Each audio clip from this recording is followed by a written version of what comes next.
اللہ تعالیٰ سے دعا ہے کہ اللہ تعالیٰ ہم سب کے دلوں میں ایمان سے بھر دے، اللہ تعالیٰ ہم سب کو نیکی محبوب بنا دے، گناہوں کی نفرت اللہ تعالیٰ ہم تمام کے دلوں میں ڈال دے، ہماری عبادتوں کو قبول فرمائے، روزوں کو قبول فرمائے۔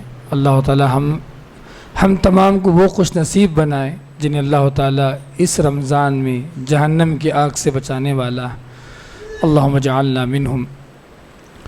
انشاءاللہ آج کا جو دوسرا درس ہے سورہ حجرات ہی کی روشنی میں انشاءاللہ آیت نمبر 5 اور 6 انشاءاللہ آج اس کی تفصیلات ہم پڑھنے والے ہیں۔ اللہ تعالیٰ فرماتا ہے یا ایھا الذین آمنوا ان جاءکم فاسق بنبأ فتبینوا، اے ایمان والو اگر کوئی شخص کوئی فاسق تمہارے پاس ایک خبر لے کر آیا، نبأ عربی زبان میں بڑی سی بڑی خبر کو بھی کہتے ہیں، چھوٹی سی چھوٹی بات کو بھی کہتے ہیں۔ مطلب نبأ کے معنی کچھ باتیں ہیں جو توجہ نہیں دی جاتی، لیکن نبأ اس کو نہیں کہتے۔ نبأ کے معنی وہ باتیں جو قابل توجہ باتیں۔ تو اللہ نے کہا کوئی ایک آدمی ایک فاسق تمہارے پاس ایک خبر لے کر آیا تو کیا کرنا؟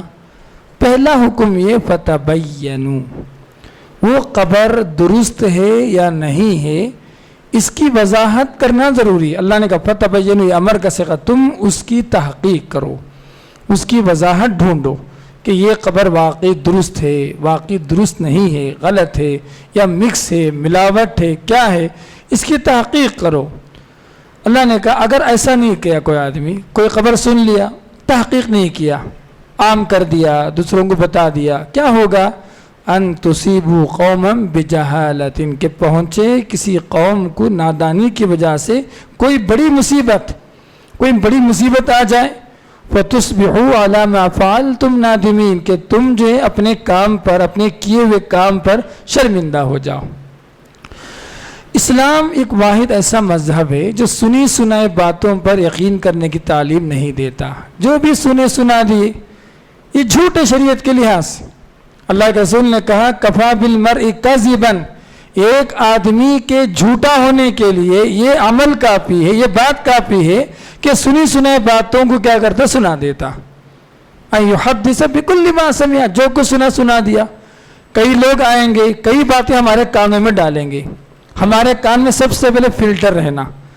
کیا فلٹر؟ یہ بات ہو سکتی نہیں ہو سکتی، لاجک ہے، یہ بات جو ہے درست ہو سکتی نہیں ہو سکتی، کیا ہو سکتا ہے سوچے پہلے۔ پھر بھی سمجھ میں نہیں آیا، بھائی کہاں سنے آپ، کون بولے آپ، آپ اس کے راوی کون ہیں، یہ خبر کہاں سے آیا آپ کو، سورس آف جو ہے یہ انفارمیشن کہاں ہے، یہ تمام باتیں 4 سوال اس سے پوچھیے آپ، وہ آدمی ڈر جائے گا۔ جو جھوٹا ہوگا فون ڈر جائے گا، ارے اتنی باتیں جو یہ آدمی پوچھ رہا ہے۔ فتبینوا، تو بغیر تحقیق کے سنی سنائے باتوں کو عام کرنا یہ شریعت کا مزاج نہیں ہے۔ سبحان اللہ۔ کیوں؟ یہ تعلیم اللہ تعالیٰ نے ہماری مہربانی کے لیے دیا، یہ اللہ کی مہربانی کہ ہم جو ہر سنی سنے بات پر یقین نہ کرے۔ کیوں؟ آدمی ہر سنی سنے باتوں پر یقین کرنا شروع کرے گا نا، آدمی بزدل ہو جائے گا، باہر نکلنا مشکل ہو جائے گا۔ اب ہر خبر جو ہے اس کے لیے بڑی خبر نظر آئے گی، ہر افواہ اس کے لیے سچ معلوم پڑے گا، تو دنیا کے اندر حقیقت اور جو ہے خرافات کے اندر یہ تمیزی مڑ جائے گی۔ یہ اللہ تعالیٰ کی مہربانی ہے کہ اللہ تعالیٰ نے سمجھ دی، عقل دیا اور یہ تعلیم دی ہم سب کو کہ کوئی بھی اگر خبر لے کر آیا تو ہم کیا نہ کریں؟ یقین نہ کریں۔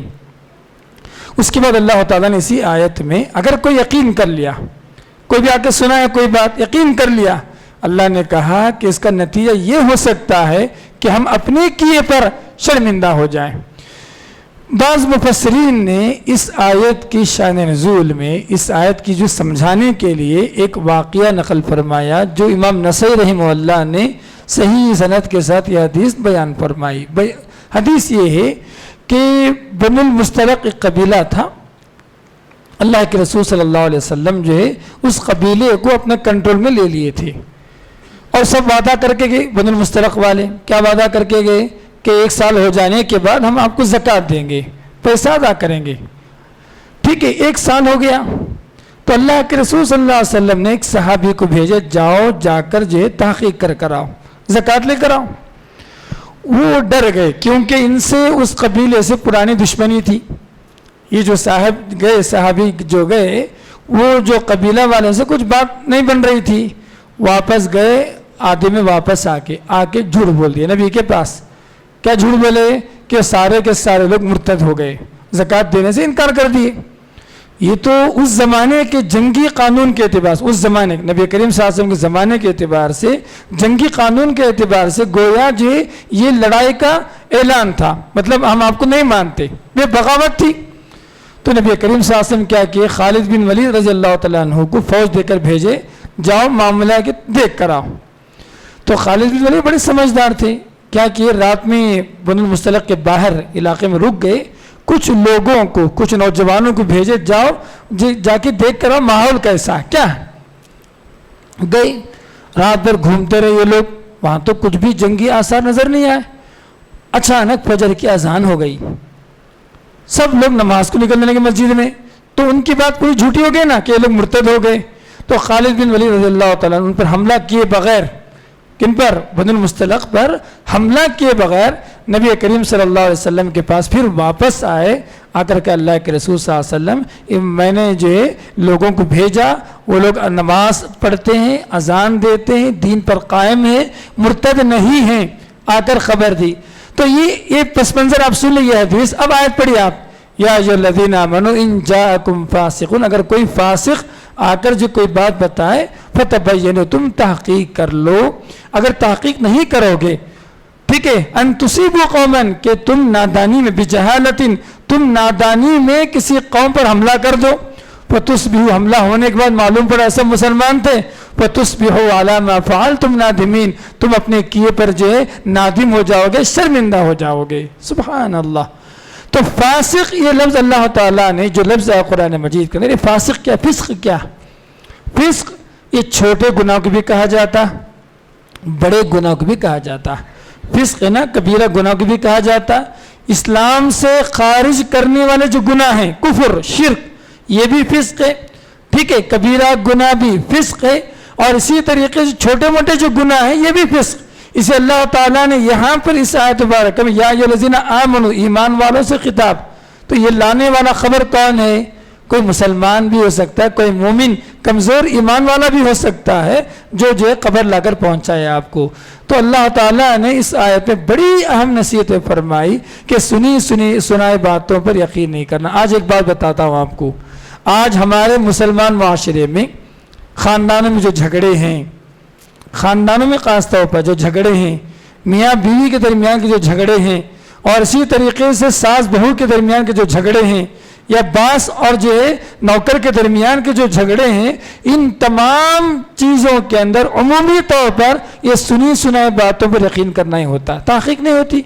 ساس کے پاس کوئی اگر بہو آپ کی ایسی تھی, کچھ بول کے چلے گئی کوئی, اب وہ ایمان لے آئی, ساس میری بہو ایسی ہے, ٹھیک ہے, میرے بہو کے پاس اگر ساس کے بارے میں کوئی بات بول کے چلے گئی, اب وہ ایمان لے آئے, تحقیق نہیں کرتے. تو خاندانی جھگڑوں کا سب سے بڑی وجہ کیا ہے, سنائے باتوں پر یقین کرنا, سنی باتوں پر یقین کرنا اور اس کو عام کرنا, یہ سب سے بڑی خرابی. اس کو روکنا چاہیے. کوئی بھی آدمی, میں ہمیشہ بولتا ہوں اکثر, اگر غیبت کو روکنا ہے نا, بہت آسان طریقہ ہے. آسان طریقہ ہے کہ غیبت سننے والے ہی نہ رہیں. کوئی آدمی آیا, ارے فلاں, بس بھائی صاحب آپ یہ بات مت کیجیے, میں سننا نہیں چاہتا. اس کے منہ پہ اگر منہ رکھتے جائیں, ہاتھ رکھتے جائیں, جو بھی غیبت کرنا چاہتا ہے اس کے منہ پر ہاتھ رکھتے جائیں, کیا ہوگا, جب غیبت سننے والا نہیں رہے گا تو غیبت سنانے والا کہاں سے رہے گا. بھائی اس کو نہیں سنانا, وہ سنتا نہیں ہے. تو غیبت کو سننے کی وجہ سے غیبت عام ہوتے جا رہا, غیبت جو پھیلتے جا رہا, گناہ بڑھتے جا رہا. اسی وجہ سے انشاءاللہ غیبت کے موضوع پر اسی صورت میں آگے بات کروں گا انشاءاللہ. تو یہی بتانا چاہتا ہوں میں, سنائے باتوں پر یقین نہیں کرنا. آج کل کے زمانے میں ایک فاسق ہمارے ہاتھوں میں بھی ہے. کون ہے یہ واٹس ایپ.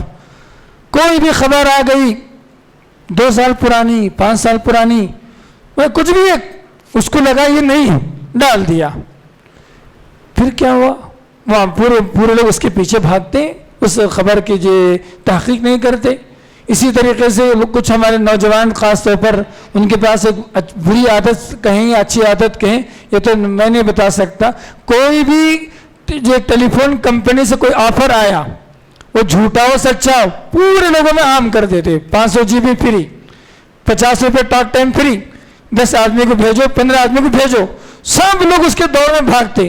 کمپنی کو کوئی جو پہلا بھیجنے والا ہے کمپنی کو فون کر کے آپ کال سینٹر سے بات کریں، بھائی یہ جو آفر ہے یہ اویلیبل ہے نہیں ہے، ایکسپائر ہو گیا، کس کے لیے، کوئی تحقیق نہیں رہتی۔ آیا، ارے واہ، 500 GB چاہیے ہے نا، 50 روپے ٹاک ٹائم چاہیے، یہ مینٹالٹی لے کر ہم کیا کرتے ہیں، جھوٹ کو عام کرتے ہیں، جھوٹ کو پھیلاتے رہتے ہیں۔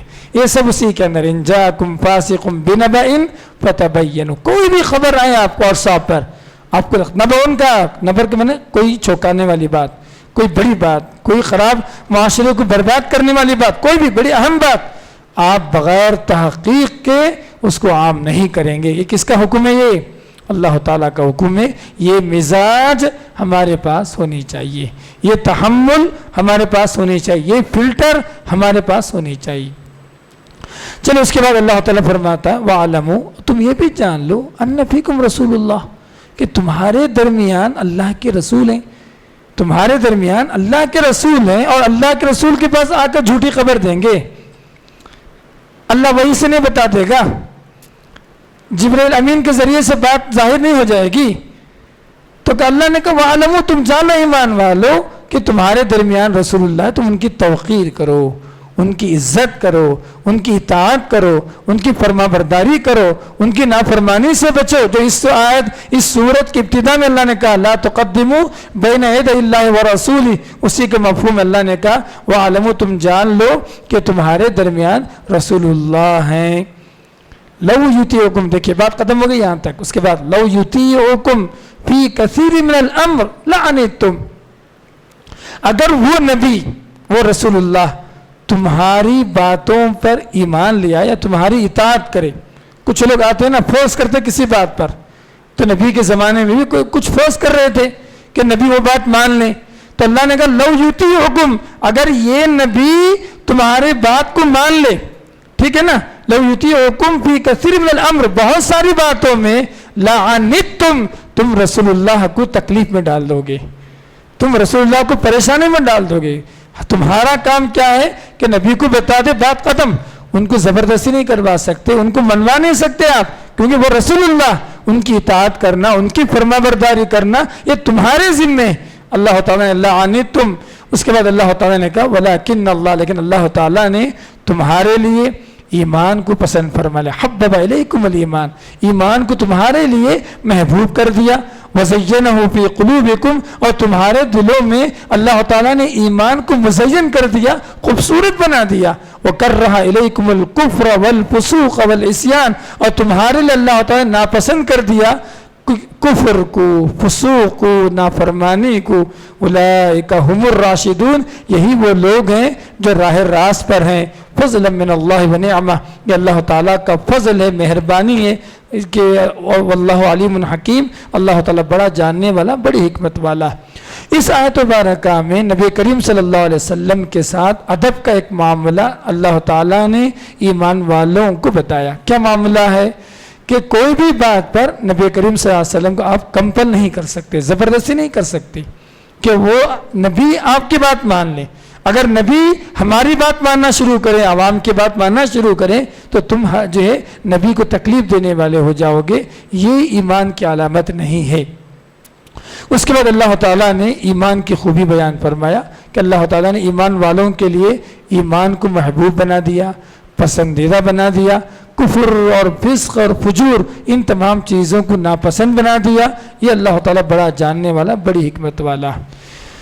سبحان اللہ، اس آیت کی تفسیر میں امام ابن کثیر رحمہ اللہ نے ایک بڑی طویل دعا ذکر فرمائی۔ کب کی دعا ہے یہ؟ جنگ بدر کی دعا۔ بدر کے میدان میں اللہ کے رسول صلی اللہ علیہ وسلم جو دعائیں فرمائی، اس میں ایک دعا یہ تھا، کیا دعا کیا یہ تھا؟ اللہم حبب الینا الایمان، اے اللہ تو ہمیں ایمان کو محبوب بنا دے۔ اسی دعا، اسی آیت کی روشنی میں، اسی آیت کا جو ٹکڑا ہے نا، اللہ کے رسول نے جنگ بدر میں دعا فرمائی، بہت لمبی دعا، اس کا ایک ٹکڑا یہ ہے، اللہ کے رسول اللہم حبب الینا الایمان، اے اللہ تو ہمارے لیے ایمان کو محبوب بنا دے، وزینہ فی قلوبنا، اے اللہ اس ایمان کو خوبصورت اور مزین کر دے ہمارے دلوں کے اندر، وکرہ الینا الکفر والفسوق والعصیان، اے اللہ ہمارے دلوں میں کفر کی نفرت ڈال دے، میرے آپ نافرمانی اور گناہ کی نفرت ہمارے دلوں میں ڈال دے کہ ہم گناہگار نہ بن جائیں، فاسق نہ بن جائیں، کفر کرنے والے بن جائیں، میرے آپ اللہ ایسی نفرت ہمارے دلوں میں ڈال دے۔ اللہ کے رسول صلی اللہ علیہ وسلم وجعلنا من الراشدین، اس کے بعد کی دعا، اے اللہ تو راشدین میں بنا دے، تو میرے آپ ہدایت یافتہ لوگوں میں بنا دے۔ اللہ کے رسول صلی اللہ علیہ وسلم نے دعا فرمائی، اس کو جو امام نسائی رحمہ اللہ نے نقل فرمائی، یہ حدیث بھی یہ دعا بھی ثابت ہے۔ اگر آپ دیکھنا چاہتے ہیں ابن کثیر نکالیں اور اس آیت کی تفسیر نکالیں، ایک بڑی لمبی طویل دعا ہے جس کا ٹکڑا میں نے آپ کے سامنے سنایا۔ تو اس میں نصیحت کیا ہے؟ اس دعا کے ذریعے سے ہماری نصیحت یہ ہے ہم اللہ سے ایمان مانگیں، سبحان اللہ، اللہ سے کیا مانگیں؟ ایمان کو پسندیدہ بنا دیا اللہ، ایمان کی محبت مانگے، ایمان کی جو زینت مانگے، ایمان کی محبت مانگے، ایمان کی زینت مانگے، کفر فسق اور فجور اور نافرمانی گناہ کبیرہ گناہ کی نفرت مانگے اور ایمان والوں کے ساتھ ہمارا شمار ہو، اس کی توفیق کی دعا مانگے۔ یہ نبی کریم صلی اللہ علیہ وسلم نے عملی طور پر اس جو آیت کے ذریعے سے اللہ ہوتا ہے جو آیت مبارکہ ہے وہ دعا میں اللہ کے رسول نے مانگا۔ ہمارے لیے اسوہ اور نمونہ یہ ہم یہ دعا یاد کریں اور اس کو جو اپنی دعاؤں میں شامل کریں، پتہ نہیں کب کون سی دعا قبول ہو جائے۔ اس کے بعد جو بھی چیز بتانا چاہتا ہوں کہ وَإِن طَائِفَتَانِ، اس کے بعد بھی ایک واقعہ ہے، سبب نزول اس کا آیت کا۔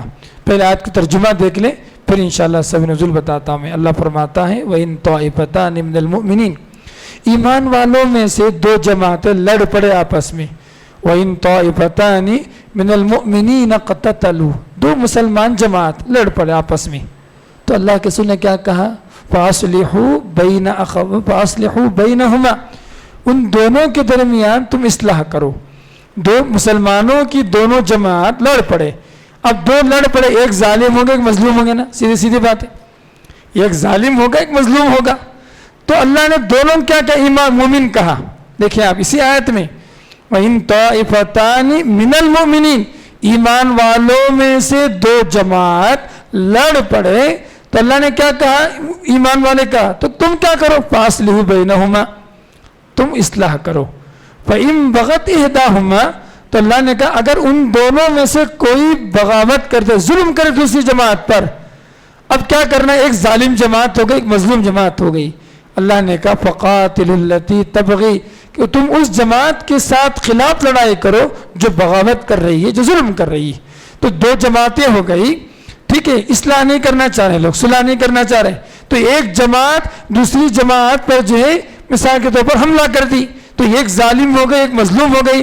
اللہ تعالیٰ نے کہا کہ حکومت کی ذمہ داری یہ ہے، اولو الامر کی ذمہ داری یہ ہے کہ جو بغاوت کرنے والی جماعت ہے، ظالم جماعت ہے، ان کے خلاف کارروائی کریں، ان کی لڑائی میں روکیں۔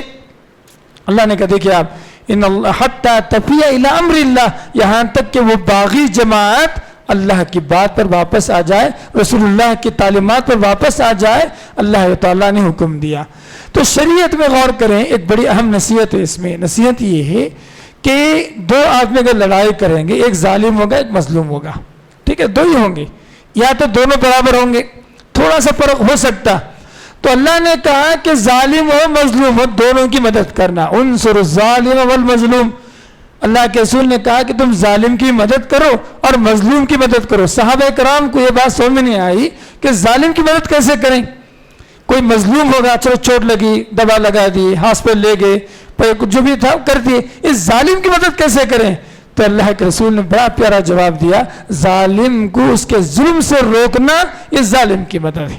میں ظلم کر رہا، کوئی آدمی غلط کام کر رہا، اس کو روکنا، ظلم نہ کرے، اس سے نقصان نہ پہنچے، یہ بھی اس کی مدد ہے۔ اللہ کے رسول صلی اللہ علیہ وسلم نے تربیت فرمائی ہم سب کی، ٹھیک ہے۔ تو یہ آیت میں دیکھیں وہی معنی کہ دو باغی جماعتیں تھی، ایک جماعت ظالم ہو گئی تو اللہ نے کہا کہ ظالم جماعت کے خلاف تم کارروائی کرو یہاں تک کہ وہ اللہ کی طرف اور رسول اللہ کی طرف واپس آ جائے، مطلب جو ظلم ہو رہا تھا چھوڑ دیں اللہ تعالیٰ نے کہا۔ اس کے بعد دیکھیے آپ فَأَصْلِحُوا بَيْنَهُمَا فَإِنْ فَاتَ، اگر وہ جماعت واپس آ جائے پھر صلح کرو بالعدل، انصاف کے ساتھ، وَأَقْسِطُوا، ان کے درمیان برابر کا فیصلہ کرو، ان اللہ یحب المقسطین، بے شک اللہ تعالیٰ انصاف کرنے والوں کو پسند فرماتا۔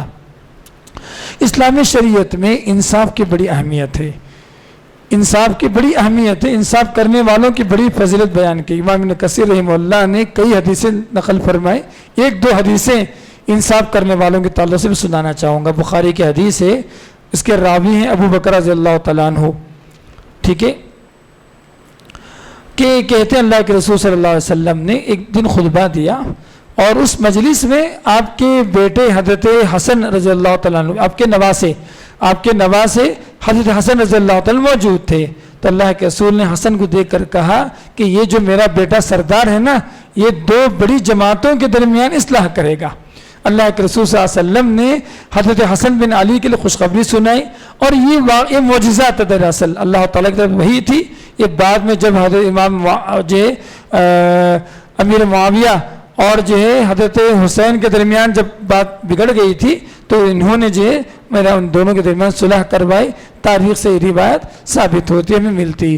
اسی طریقے سے ماں عائشہ رضی اللہ تعالیٰ عنہا جو ہے اور جو ہے حضرت علی کے درمیان جب بات بگڑ گئی تھی، میرا بعض علماء جو صحابہ نے ان دونوں کے درمیان جو کیا کیا، صلح کرایا۔ یہ ساری چیزیں تاریخی کتابوں میں ہم پڑھتے ہیں۔ تو یہ بڑی پیاری حدیث۔ اسی طریقے سے اس آیت کی شان نزول میں ایک واقعہ بیان کیا جاتا ہے۔ واقعہ یہ ہے کہ اللہ کے رسول صلی اللہ علیہ وسلم جو رئیس المنافقین عبداللہ بن ابی، اس سے بات چیت کے لیے نکلے، ایک بار بات چیت کریں، چلو بات چیت کے لیے نکلے۔ اللہ کے رسول جو ہے گدھے پر تھے اور تمام صحابہ کرام پیدل چل کے آ رہے تھے، تو جیسے ہی ایک جو کہتے ہیں پست زمین تھی، تو اللہ کے رسول صلی اللہ علیہ وسلم کا جو گدھا ہے وہ تیزی سے دوڑنے لگا تو دھول اوپر آ گیا۔ تو عبداللہ بن سلول نے کیا کہا اس کو دیکھ کر کہ کہا، الفاظ دیکھیں اس کے، اس نے کہا کہ آپ میری طرف آئے، اللہ کی قسم تمہارے گدھے کی بدبو نے مجھے تکلیف دی۔